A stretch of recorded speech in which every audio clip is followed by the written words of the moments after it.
Do you want the ability to just sit down and start writing songs on the guitar?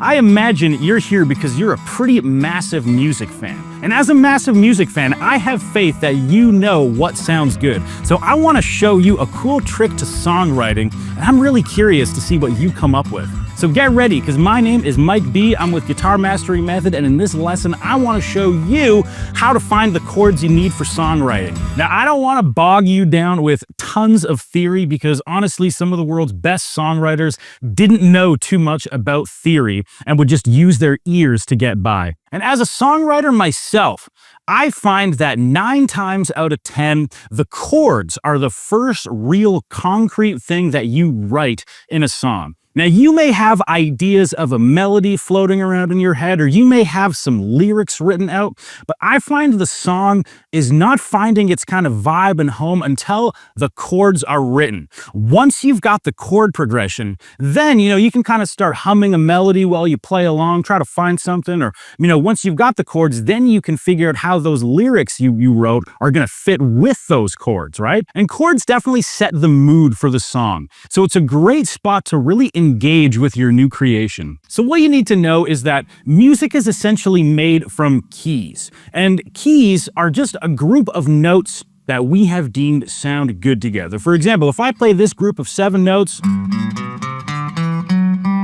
that sounds good, right? There are 7 notes per key, and there are 12 keys total. But you can think of a key as just a group of notes that sound good together. Now, the other interesting thing with keys that I didn't learn till way later in the game is that while there are 7 notes that go with a key, there are also 7 chords that go with a key. So writing chord progressions is actually not that hard. If you have the list of chords in the key in front of you, you can almost just go through them randomly and it'll start sounding good. Like if I'm in the key of G here, for example, here's the chords. If I just run through them real quick, and I'll break them down for you in a second, but here's all the chords.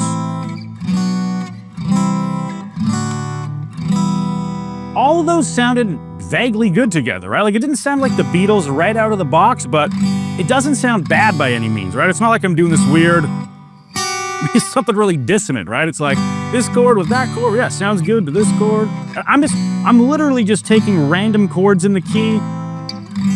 It's not sounding bad at all, right? It's definitely sounding vaguely like music. There's nothing dissonant in that. So when we look at writing a chord progression, it's actually not super challenging as long as you know the chords in a key. What I want to check out is a guitar key. Now, there are a few keys where everything or almost everything can be done with open chords and no bar chords. Now, the biggest 2 guitar keys are the key of C and the key of G. Today, we're going to be looking at the chords in the key of G. And like I said, this is what we call the guitar player's key. So many songwriters just rely on the key of G. So if you get used to the chords that go into the key of G, you're going to become a songwriting machine. So here are the 7 chords in the key of G, and we're actually going to learn something cool called the Nashville number system while we do this. So the first chord in the key of G is, of course, going to be G major, and we'd call that one the 1 chord because it's right off of the root. So G major, that's our 1 chord in the key of G.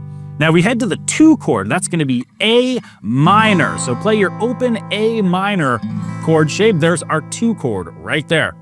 3 chord is going to be a bar chord. I know I said we didn't want to do too many, and this is the only bar chord for this key. So B minor will be our 3 chord in this key, the 3rd chord in the key. 4th chord is going to be C major.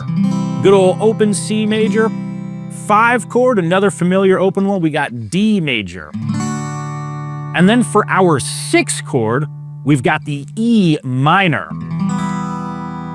Now the 7 chord, the final chord in the key is going to be F sharp diminished. And we're going to skip that one from now because the diminished chords just really aren't used very commonly at all. So again, if you take any of those chords and just start sticking them together in a random order, start sounding pretty good. Like all of these chords just sound awesome together, right? It's like somebody's giving you the rules, right? You want to write a chord progression, you just play these chords. It's literally just that easy, you guys. Now, keep in mind at this point that when you are writing a chord progression, you don't have to use all 7 chords at all. In fact, some of the most iconic songs and the best chord progressions are based off of either 2 chord songs, 3-chord songs or 4-chord songs. That's kind of the most common, like 5, 6, 7-chord songs. Those are a little bit less common, especially in the world of pop music. So don't think that you have to use every single chord to write a song. So let's break down all of these chords for a moment here, and let's talk about them. So the most commonly used chords in that sequence there are the 1 chord, G major, of course, that one has to be there, right? Gets used all the time. G major, C major, the 4 chord, and D major, the 5 chord. So I've got my 1, my 4, and my 5. Now, so many songs are written with just the 1, 4, and 5. In fact, the whole genre of the blues is based off of the 1 chord, 4 chord, and 5 chord, and tons of pop songs rely on it too. One of my favorites, of course, it was done in a different key originally, but one 4, 5 song that I love to play is good old Wild Thing, right?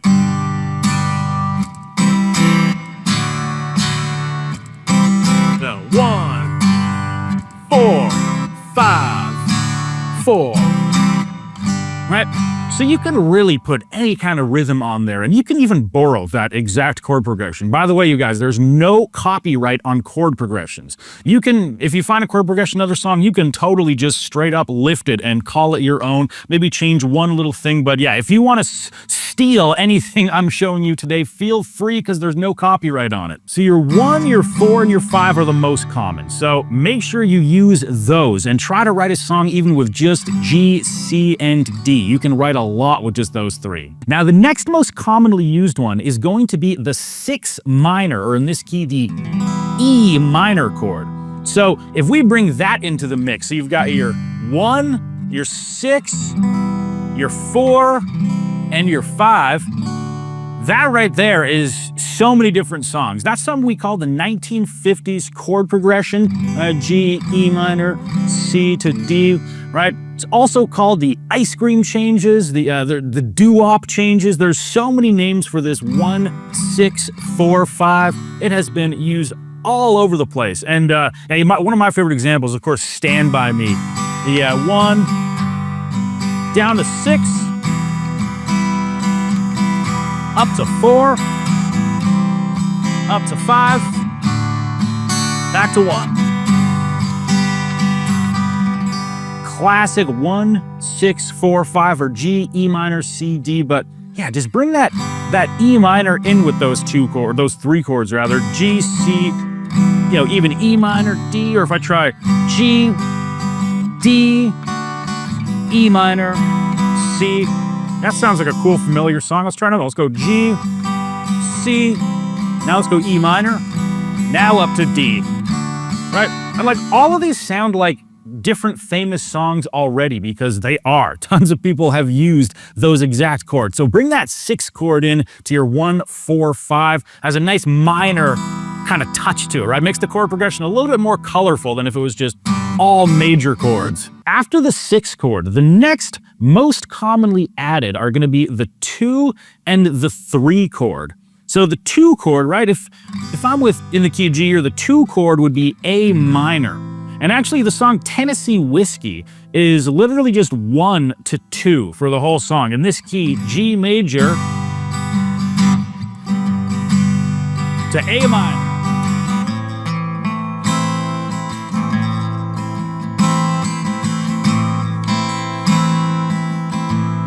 And back to G.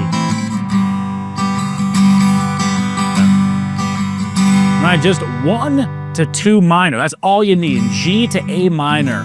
I find that a very, very soulful 2 chords to go back and forth. You want to write something with like a kind of soulful vibe, 1 major to 2 minor, and put some nice, 6/8 on there. 1, 2, 3, 4, 5, 6. 1, 2, 3, 4, 5, 6, 1. Get a nice kind of soulful, almost romantic kind of feel to that, right? And then the 3 chord also gets used a lot, right? And in this key, that would be B minor. And a good example I love of this one is Easy by the Commodores.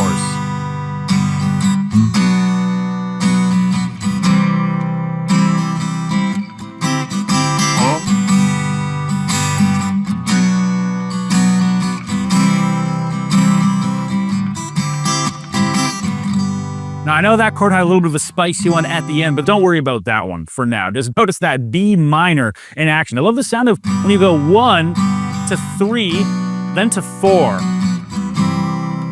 Even going back to 1 at this point sounds nice. Like, that's a great chord progression. 1, 3, 4, and 1. Great sound. So that is chords 1 through 6, right? There's a bunch of examples there of just 1, 4, 5s, 1, 4, 5 with the 6, 1, 2, 1, 2, 3, like so many mixes of just the first 6 chords. Now, let's go back, let's turn things back here again. Let's talk about that diminished chord one more time. Now, I know I might get torn up in the comments for saying this, but that diminished chord just does not really get used very often. Again, there's always going to be somebody commenting me like, hey, I know this song that uses it. And yes, you are right, there are songs that use it. I personally love the sound of a diminished chord, but in this lesson, we want to keep things a little bit more simple. I'm not teaching you how to write jazz progressions or classical progressions right now. This is totally just singer-songwriter, folk, pop type stuff, where a diminished chord is definitely not present. That being said, there is a little trick that pop musicians use, and it's kind of like a substitution chord instead of the diminished chord that sounds awesome and is way easier to play as well. And here's the trick. So if you're, say, on a G chord here and you want to walk down and, you're really hearing the chords going to that 7th degree, which is off the F sharp right there, and you got that's that diminished chord right there, right? Just doesn't really sound that good, right? There's no situation in folk or pop really that I could make that chord work really. So, instead of going and playing the diminished chord, here's what you do. You take just the bass note from the diminished chord, which is always going to be 1 fret below the 1 chord. So G, be 1 fret below G, 2nd fret. And here's what you're going to do. This may sound a little bit complicated, but it's not actually that hard to play. So I've got the bass note of the diminished chord, the 7th degree, in the bass. Now what I do on the top is I'm going to put the 5 chord above that. Now the 5 chord in this key was D major. So grab a D major, but we've got to have something playing the 2nd fret of the big E string, because that was the note that the diminished chord was rooted off of. So a lot of people do this like this, right here. Use your thumb over the top to actually play the 2nd fret on the big E string. So I've got a D chord up top and I've got a 2nd fret in the bass. This chord by name is called D/F sharp, or D over F sharp is what it's actually called, written as D/F sharp. And if you've ever seen this chord in the wild, because it's actually a pretty common chord here, playing the D with the thumb over top. If you ever come across this, it's pretty much always functioning as that substitution instead of playing the diminished chord. Now this chord right here opens up some really interesting chord progressions called walk-ups and walk-downs. Check this out. If you take a G chord, then you go to that D over F sharp, then you go to E minor, right? It sounds like the chords are stepping down, right? It's not like I'm going, they kind of go, right? They're walking down. Now they can also walk up the other way. If I start on E minor, D over F sharp to G, right?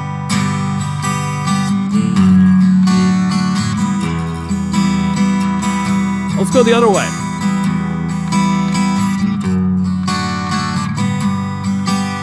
Love the sound of that. Walk up and walk down chord progressions are so cool, so colorful. One of my favorite examples is Who'll Stop the Rain, right off the intro by CCR.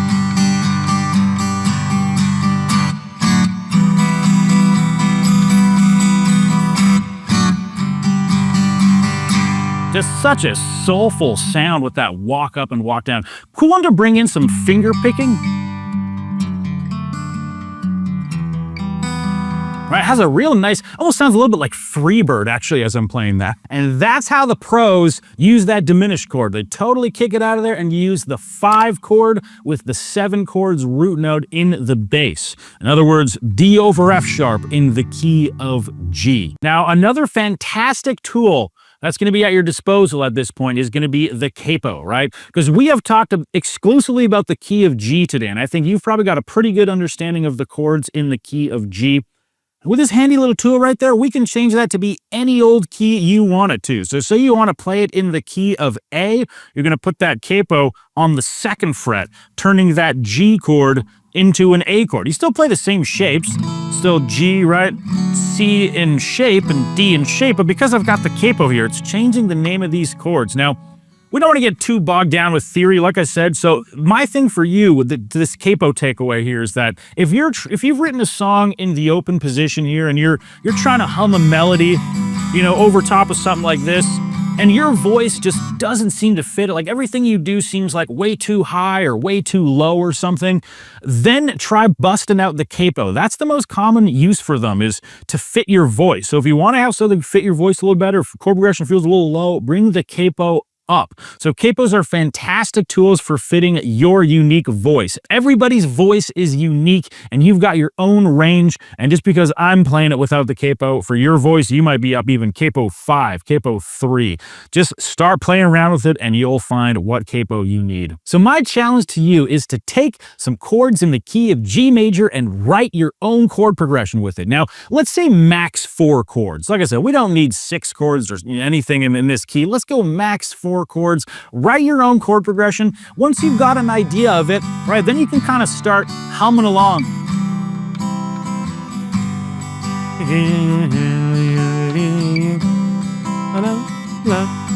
Oh, that sounds nice. Let's maybe get it, define that, figure out exactly what I just sung, maybe toss some lyrics on there, right? But like I said, the first step is once you got those chords, then you can fit lyrics and melody over top of it. So now that you've got a pretty good idea on how to write a chord progression, wouldn't it be pretty sweet to know how to write a solo or a lead for that song you just wrote? Well, I've got an awesome gift for you. I'm talking about this book right here. So this lesson is called How to Instantly Solo in Any Key, and it'll definitely get you having fun making up your own solos. A lot of rhythm players end up neglecting their scale studies and end up being sort of limited in what they can do with chords because their lead stuff is so limited. Everything is tied together on the guitar. So a book like this is definitely going to help your rhythm guitar playing, but it'll also give you the ability to add leads and solos to songs. The first thing that this book is going to do is it's going to teach you how to find a key in record time on the guitar. The next thing it's going to do is it's going to give you a simple formula on how you can solo on this instrument. And it's 100% yours and it's 100% free, so click here now to get your copy. You'll also find a link in the description. Thanks a lot for watching. My name is Mike B. This is Guitar Mastery Method.